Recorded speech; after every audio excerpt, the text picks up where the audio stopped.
Membre fondateur de plusieurs associations sportives et culturelles, candidat malheureux aux dernières élections européennes et promoteur du portail lemounen.com, nous recevons aujourd'hui un grand monsieur de la communauté banane de la diaspora. Bonjour monsieur Jean-Marc Pichou Béalal. Bonjour. Remis de l'échec des européennes du mois de mai? Ah oui, il faut, bien sûr. C'est vrai que on a eu de la peine après un échec, on est déçu. Mais on s'est vite relevé. Vous savez, on a aussi une culture d'anciens sportifs. On a eu des défaites, on a su se relever pour engager des victoires. Donc l'élection au Parlement européen est passée et la vie continue. Vous êtes membre quand vous n'êtes pas le créateur d'association. Qu'est-ce qui vous fait courir? Qu'est-ce qui me fait courir? C'est le souci de rassembler. Je ne suis rien sans les autres, franchement. C'est comme l'air à l'être humain. Il faut l'air, il faut l'oxygène pour vivre. Et je pense que les autres m'apportent la santé, le bonheur, la joie. Et je pense aussi qu'ensemble, j'ai besoin des autres pour réaliser des grands projets. Par exemple, le rassemblement, le partage, le développement, le bien-être. Voilà pourquoi je cours toujours et toujours et toujours. Et comment expliquez-vous l'absence d'une association banane en Allemagne? Oh, c'est pas faute d'avoir essayé. J'ai pris mon bâton de pèlerin lorsque je suis arrivé en Allemagne en 2000. J'ai parcouru toute l'Allemagne, bénéficiant de ma présence dans une ville, soit pour une conférence, soit alors une visite familiale. J'ai pu rencontrer plusieurs bananes et je leur ai proposé l'idée de créer une association. En 2007, on a créé une association à Francfort. Elle a très bien fonctionné. Sauf que, voilà, comme la vie est ainsi faite, du jour au lendemain, le trésorier et le président sortant se sont opposés à l'application d'une résolution de l'Assemblée générale. C'est tout le problème. Et ça a eu pour conséquence la division de l'association FAO d'Allemagne en deux groupes. Ceux qui soutenaient les deux membres du bureau et la grande majorité qui n'appréciait pas que le président et son trésorier s'opposent à l'application de la résolution qui consistait quoi? Dès lors que l'association a déjà son compte bancaire, il avait été demandé au trésorier de transférer tous les fonds dans le compte. Ce que les deux membres du bureau ont refusé. Et voilà, ça a tué l'association. C'est ça la situation. Mais on a essayé de relancer. Voilà, à deux reprises, la mayonnaise n'a pas donné. Mais les frères et sœurs continuent encore à se déployer pour relancer l'association des bananes en Allemagne. C'est triste de le dire, pourtant les bananes d'Allemagne étaient le groupe le plus dynamique, l'un des groupes les plus dynamiques après Nico en France. Vous êtes aujourd'hui l'invité spécial de l'association ISEMO France. N'est-ce pas là une marque de reconnaissance pour tout ce que vous faites pour la communauté? Ah oui, vraiment. C'est un grand honneur d'être invité par les frères et sœurs de l'association ISEMO France qui a délocalisé son assemblée générale à Bruxelles. C'est un honneur. Chaque fois que j'ai cette occasion, je dis merci à Dieu. Ça me prouve que ce que je fais, mes frères et sœurs voient et apprécient. J'ai eu aussi cette occasion d'être honoré au Cameroun dernièrement en février lors du décès d'une grande dame de la communauté banane à la personne de Madame Ombelitek, où j'ai pris la parole lors des obsèques au nom de la diaspora. Et c'est pas la première fois que je suis honoré aussi. L'association ECOC m'a déjà honoré lors de sa fête, m'attribuant alors, en me remettant solennellement un trophée IFEI en reconnaissance à tout ce que j'ai fait pour la communauté. Je suis banane. Si je peux donner un peu du mien pour ma communauté, je ne manquerai pas de le faire. Merci déjà à ISEMO. Merci à tous ceux qui apprécient tout ce que je fais. Un nouveau président est désormais à la tête de la plus vieille association banane de la diaspora. Nicole, pour ne pas la citer, quel conseil lui donneriez-vous? Oui, le seul conseil que je lui donnerais, c'est le rassemblement. Les informations qui me parviennent font état de ce que Nicole est la situation mère des bananes en Europe, mais a des petits soucis d'unité, d'union. Je pense que le nouveau président Didier Malanga a beaucoup à faire. Je sais qu'il en est capable, puisqu'il est bien entouré et lui-même il est compétent.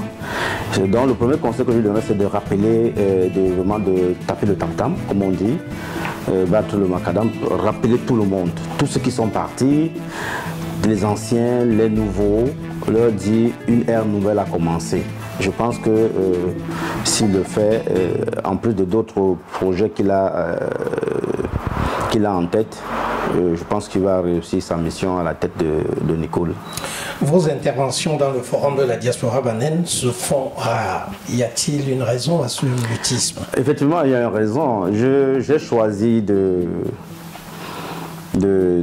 prendre un peu de recul dans le forum de la diaspora banaine. Il faut déjà dire que je suis l'un des administrateurs. C'est dû à plusieurs raisons. J'ai eu mal à partir avec certains membres, surtout des frères et des sœurs, qui m'accusaient gratuitement et sans fondement de certains faits qui n'étaient pas justifiés. Et j'aurais bien supporté que qu'il y ait au moins ces accusations, si on peut le dire, mais elles ont versé dans l'injure, dans la provocation. Bon, au regard de ma personne, de ma stature au sein de la communauté, j'ai pas voulu verser dans l'invective aussi comme elle. Je préférais donc rester dans mon coin, observer les choses de loin. Mais il faut dire que ce silence ne signifie pas que je ne suis pas actif au sein de ce groupe. Je travaille en arrière-plan. Je suis sollicité, quand je suis sollicité par les frères et sœurs, je donne mon avis, je donne mon conseil. Donc c'est juste temporaire, je vais revenir. Je serai présent, je serai de retour dans le forum. Quel regard portez-vous sur Yinidi? Yinidi, c'est un très grand projet. Vraiment, c'est l'une des plus belles réalisations de la communauté banaine dans la diaspora. Parce que, voyez-vous, jusqu'à présent, nous avions des associations dans les pays ou dans les villes. Jamais une association qui rassemblait toute la diaspora ou alors qui a l'ambition de rassembler toute la diaspora. Et en cela, Yinidi est un grand projet. Et donc, je crois en ce projet. Et étant entendu que j'en suis l'initiateur, et je pense qu'il faut plutôt lui donner les moyens. Il faut lui donner les moyens, il faut le recadrer parce que j'ai l'impression qu'il y a un flottement. Mais c'est un projet viable, je le soutiens jusqu'à la dernière avec toutes mes forces. Les yeux dans les yeux, vous ne portez pas la coordination actuelle de Yinidi dans votre cœur? Non, c'est trop dire, c'est trop dire. C'est pas que je ne porte pas la coordination, c'est que certains membres de la coordination n'apprécient pas mes critiques. À mes critiques, ils n'opposent pas des arguments qui peuvent mettre en branle mes critiques ou alors mes propositions. Et donc voilà, ils sont mal à l'aise. Or, mes critiques sont le fruit d'une longue expérience. Je leur donne, je voudrais partager avec eux mon expérience. J'essaie d'attirer leur attention du fait que Yinidi n'est pas une association comme toutes les autres. Yinidi, c'est une association sui generis, de type particulier, qui demande la réflexion, la conception, la recherche, la collecte des informations et l'action. C'est pas comme les autres associations, oui, il faut arriver, ok, on vous demande qu'est-ce secours, qu'est-ce maladie, qu'est-ce de... Non, c'est pas ça Yinindi. Donc, quand je leur apporte mon expertise, au lieu de l'apprécier en tant que tel, ils trouvent bon plutôt d'apprécier, de regarder la personne qui la propose. C'est un peu paradoxal, c'est paradoxal. D'un côté, il y a l'initiateur qui a l'idée, qui a eu ce projet, qui a invité toute la communauté, et de l'autre côté, le même initiateur qui vous fait des propositions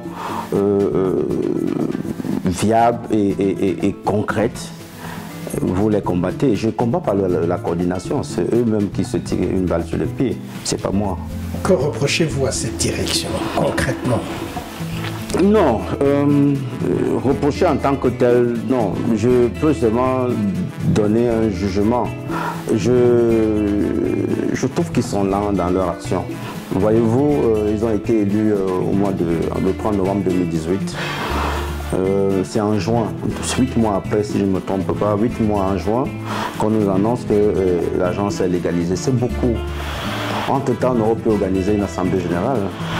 Après une élection, on aurait pu organiser une assemblée générale pour déjà remercier toute la communauté et présenter déjà le plan d'action. Ensuite, on a organisé une assemblée générale extraordinaire à Liège. On se serait attendu qu'à cette occasion, que la coordination nous présenta le budget. Comment comprendre qu'une agence, une structure qui a cette envergure, qui a cette ambition, n'ait pas de budget d'investissement, de fonctionnement? Non, c'est pas possible. Donc, si c'est ça la critique, oui, j'accepte. Mais c'est un conseil. Je tire la sonnette d'alarme, je leur dis, il nous faut un budget. Le budget, même dans une famille, vous travaillez, votre salaire mensuel peut être considéré comme votre budget. C'est sur cette base, à partir de votre salaire mensuel, que vous payez votre loyer, vous payez votre ration, vous envoyez vos enfants à l'école. C'est la même chose pour Yinindi. Il n'y a pas de budget. Voilà. Donc, il y a beaucoup de choses que je peux redire, mais la lenteur, le manque de vision, ils n'ont pas compris, ils ne comprennent pas que, je répète encore, Yinindi n'est pas une association comme les autres. À Yinindi, c'est la réflexion, c'est la conception, c'est la recherche, et c'est l'action, l'exécution. Ce n'est pas une association où bon, je suis à jour à mes caisses, ça suffit. Il faut réfléchir, il faut concevoir, il faut rechercher des financements et des partenaires. Il faut travailler. C'est vrai, c'est difficile, parce que tout cela, c'est le bénévolat. À côté de la vie familiale et la vie professionnelle, plus encore Yinindi, c'est pas facile d'allier les trois. Ça, je suis d'accord. Mais si on a accepté de faire partie des organes directeurs de Yinindi, il faut savoir qu'il faut changer de cap. Voilà. Une action positive de cette direction de Yinindi? Oui, déjà la légalisation. Après les phases préliminaires à Rennes, à Bruxelles, à Madrid, je tire le chapeau à la coordination. Ils ont légalisé, ils ont pu légaliser l'association. Voilà, ils ont pu tenir une assemblée générale, même si ça après 8 mois. Voilà, j'ai ouï dire qu'ils sont en train d'essayer d'ouvrir, de doter Yinindi d'un compte bancaire. Voilà les actions. Je salue aussi le travail dans les pôles. Les pôles travaillent. L'écho qui me parvient, pôle, on a vu il y a 2-3 mois le pôle éducation qui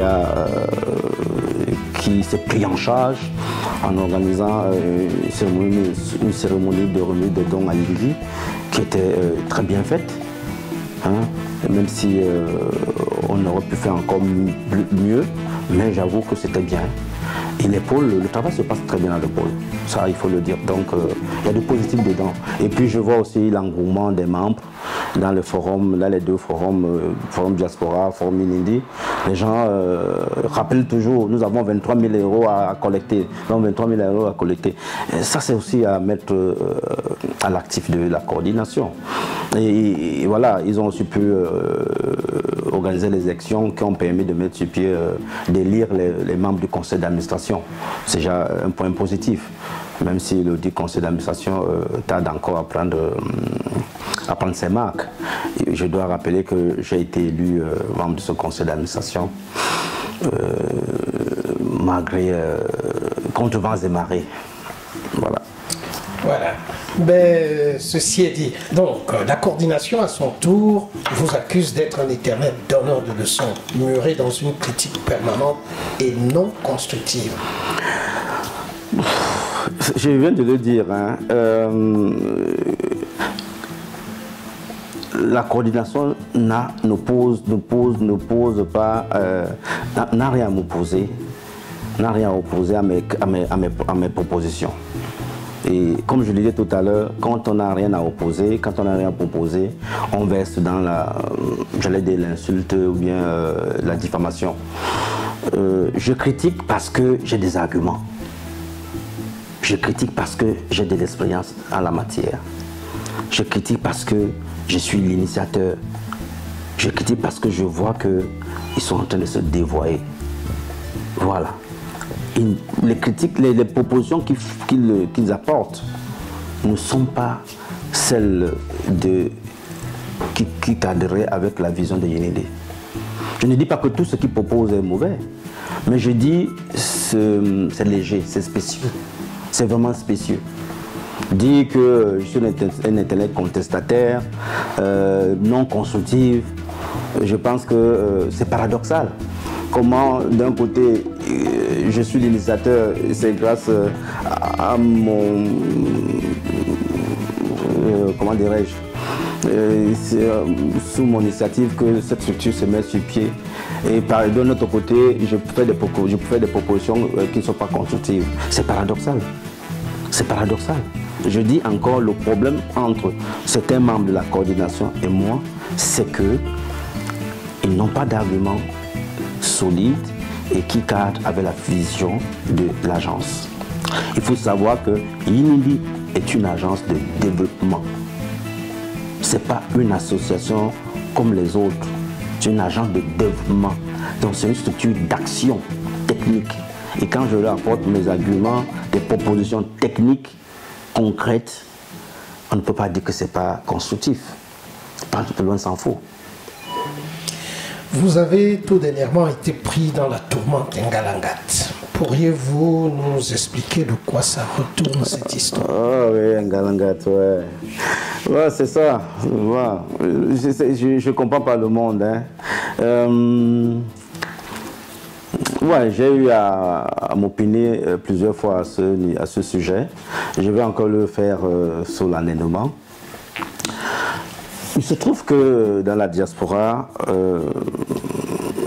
certaines personnes reconnaissent en moi certaines qualités de mobilisation ou de proposition. Tout à l'heure, vous avez dit d'entrée de jeu que l'association ISEMO m'a fait l'honneur de m'inviter à l'une de ses assemblées générales. C'est parce qu'elle reconnaît que je suis une personne ressource dans la communauté. C'est ainsi donc un compatriote avec lequel je travaille depuis plusieurs années, mais que je n'ai jamais rencontré. Oui, non, je l'ai rencontré au deuil de ma maman, oui. Qui m'appelle, qui me dit, écoute, Jean-Marc, grand frère, j'ai une idée, je voudrais qu'on mette sur pied un mouvement de réflexion qui pourrait travailler avec le gouvernement, l'impulser, faire des propositions du genre à beaucoup plus s'intéresser au développement de la région, des régions banènes. J'entends Yingé Nitekundiki. Je lui dis d'emblée, mouvement, ça sent politique. Moi, je ne fais pas la politique au Cameroun, je fais ma politique en Allemagne. Il me dit non, non, c'est pas un truc politique, c'est juste un groupe de réflexion. Je dis ok. Et il expose, il me dit voilà, il faut qu'on essaie de rassembler le maximum de personnes et on va faire un mémorandum pour de temps en temps pour le présenter au gouvernement. Voilà ce que nous voulons, voilà nos visions, voilà comment pour vous accompagner. Et ma deuxième intervention de lui dire mais Yinindi a cette vocation. Et il me dit mais bien sûr, vous pensez que grand frère, est-ce qu'on va faire ce travail sans s'appuyer sur Yinindi? Au contraire. Yinindi est vraiment l'un des piliers de cette action. Et bien, ok. Bon, un frère à moi, membre de Yinindi, est interpellé par un autre frère qui est en Amérique du Nord et lui dit mais comment le père de Yinindi, je crois que c'est ce qu'il a dit, je ne sais pas si c'est le mot exact, comment le grand frère initiateur de Yinindi est en train de créer encore une autre association. C'est pour tuer Yinindi ou quoi? Au lieu que le frère m'appelle, il me dit écoute Jean-Marc, il y a quelqu'un qui m'a appelé pour me dire que tu serais en train de créer une autre association qui pourrait tuer Yinindi. Il envoie le message plutôt dans le forum. Au lieu que les gens m'interpellent, m'appellent pour me demander non. C'est qui? C'est Jean-Marc? Ok, il faut qu'on l'appelle, qu'il nous dise. Du coup, les gens en ont profité pour insulter, pour diffamer. Bon, comme j'étais à l'attente de mes résultats de l'élection législative européenne, je n'étais pas attentif à leur réaction. Au lendemain de mon échec à cette élection, j'ai donc écrit un message dans le forum pour dire que je suis déçu, que personne n'ait le courage de m'appeler, surtout le frère, m'appeler pour me poser la question, mais que les gens en ont profité. Toujours les mêmes, hein, quelques personnes qui sont toujours à la coordination en ont profité pour, et d'autres personnes à côté en ont profité pour verser dans l'insulte, dans la diffamation. Et j'en ai été choqué, et ma famille aussi. Et je dois vous dire, je ne vais pas le cacher, je l'ai dit à l'Assemblée générale, certains membres de ma famille m'ont demandé de me retirer. Bon, d'autres amis m'ont dit, écoutez, il faut laisser, voilà, c'est un mauvais vent qui souffle sur ta tête, prends ça avec beaucoup de philosophie. Donc, je ne suis ni fondateur de Ingalangat, ni l'initiateur d'Ingalangat. Ingalangat était juste un groupe de réflexion. Et depuis que le frère qui a initié Ingalangat m'a interpellé, on s'est retrouvés 2 fois. Jusqu'au jour d'aujourd'hui, je n'en sais ni d'Adam, ni d'Ève. Qu'est-ce que c'est devenu? Donc, mais je profite pour dire, je suis sollicité régulièrement par nos compatriotes, nos frères Banen du Cameroun et de partout. Sollicité tous les jours. Donc, si répondre à un appel ou bien écouter, assister à une réunion, me vaut le qualificatif de traître ou bien de je ne sais pas quoi d'autre, je dis que c'est osé et c'est décevant. Il faudrait qu'on ait un peu de retenue quand il faut juger certaines choses. Surtout voir la qualité de la personne et le caractère de la personne avant de dire quoi que ce soit. Certains estiment dans cette affaire qu'il y a des documents qui vous compromettent. Non, il n'y a aucun document. Le document, c'est lequel? C'est qu'à l'issue de la deuxième rencontre, le monsieur, le frère, a fait un rapport, un compte rendu de notre entretien WhatsApp. Je n'étais pas seul, je crois 4 ou 5. Il a fait un compte rendu. Et à l'intérieur, il est bien mentionné que nous travaillerons avec Yinindi. Ce n'est pas un document de moi. On a tenu une réunion sur WhatsApp et à l'issue de cette réunion, il a fait un rapport on appelle ça quoi, une main courante, pour retenir ce on s'est dit au cours d'une réunion. Donc, est-ce qu'il est signé de moi? Est-ce qu'il a été écrit par moi? Non. Donc, si c'est de ce document qu'il s'agit, je ne sais pas en quoi ça me compromet. Nous avons tout dernièrement vu dans les réseaux sociaux une vidéo montrant montrant notre icône nationale et icône même banane, amaigrie, qui demandait de l'aide. Qu'est-ce que ça vous dit? Je suis vraiment peiné que notre sœur, l'artiste Maman Guéa La Route, soit pas seulement malade, mais que lance ce cri de détresse à l'endroit de tous les Camerounais. Et voilà, en tant que Camerounais, je ne suis pas insensible, de même qu'en tant que Banane, je suis touché. Et voilà, sur le champ, c'est un compatriote, c'est un frère Banane et sœur m'ont appelé pour qu'ensemble nous menions une action en vue de lui venir en aide. C'est ça aussi la solidarité Banane. D'autant plus que notre slogan dit Mounan Amote, c'est-à-dire Mounan, une personne. Donc, la maladie, on ne peut pas l'éviter, ça fait partie de la vie, mais ne pas pouvoir se soigner parce qu'on manque de moyens, c'est ça qui fait mal. Bon, je profite de l'occasion pour souhaiter prompte guérison à notre sœur, notre icône, notre artiste qui nous a fait plaisir avec ses chansons. J'espère qu'elle va vite retrouver sa santé et que la mobilisation que nous avons lancée pour lui venir en aide va porter ses fruits. Nous allons terminer avec une question au niveau de l'administration du forum de la diaspora. Vous êtes un des administrateurs de ce forum. De nombreuses voix s'élèvent pour demander de cadrer ces demandes opportunes d'aide. Que comptez-vous faire? Oui, qu'est-ce que nous comptons faire? Nous comptons mettre de l'ordre dans notre forum. On n'interdit pas que les gens, les frères et sœurs viennent nous informer des projets, des initiatives qu'ils mènent dans un autre cadre. Mais il faut que ceux-là sachent que tout doit être encadré. Je profite ici pour dire solennellement qu'à partir du 1er septembre, toute demande, toute main levée devrait passer par le bureau par la coordination générale de l'UNIDI. Aucune main levée ne doit être menée dans le forum sans l'aval de la coordination. C'est la coordination qui va faire la collecte et reverser le fruit de cette collecte à l'initiateur de la main levée, alors aux concernés du projet. Cela éviterait que n'importe qui se lève et dise ok, j'ai besoin de ceci, j'ai besoin de main levée. Il faut qu'on coordonne. Il ne faut pas qu'on oublie que, il faut pas oublier que Yinindi a pour vocation de regrouper toutes ces actions.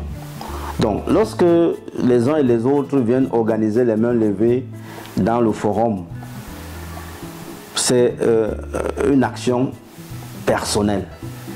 Or, Yinindi a été créée pour que les actions soient menées de façon collective. Et il faut donner un sens à Yinindi et il faut donner la place à Yinindi. Donc, je répète, toute action du genre main levée devrait obtenir l'aval de la coordination générale. La coordination générale va faire la collecte et à la fin de la collecte, reverser le fruit à l'initiateur ou alors au destinataire de la main levée du haut du projet.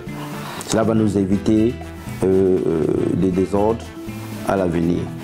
De même aussi que les vidéos qui n'ont pas de rapport, vraiment de rapport direct avec la communauté, devaient être de moins en moins envoyées par les uns les autres. On a commencé par restreindre le nombre de photos, ce qui m'a valu des colibets de certaines frères et sœurs.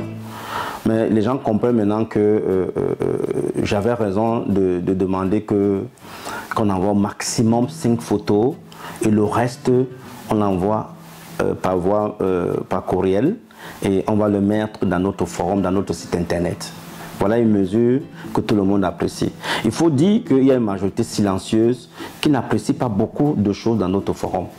Donc, les vidéos qui n'ont pas de rapport avec la communauté, les mains levées qui tendent à se multiplier, devraient être contenues. Donc, nous laissons la charge au bureau de l'UNINDI, en l'occurrence la coordination, de faire la collecte de la main levée, de donner l'autorisation à la main levée, de faire cette collecte et de remettre le fruit à la personne. Il n'y a plus que question que un frère ou une sœur arrive, je veux main levée, organise une main levée, donne un compte bancaire ou alors un Orange Money privé. Ça, il faut mettre fin à cela. Je pense que cela permettra d'assainir le milieu et donnera à UNINDI sa place que nous voulons lui donner. UNINDI est pour le rassemblement. Tout projet doit partir de UNINDI ou alors doit avoir l'aval. Surtout, je parle de main levée ou d'autres actions à caractère privé. À partir du 1er septembre, ça va être mis en application. Merci, Monsieur Pichou Bernal. C'est moi qui vous remercie.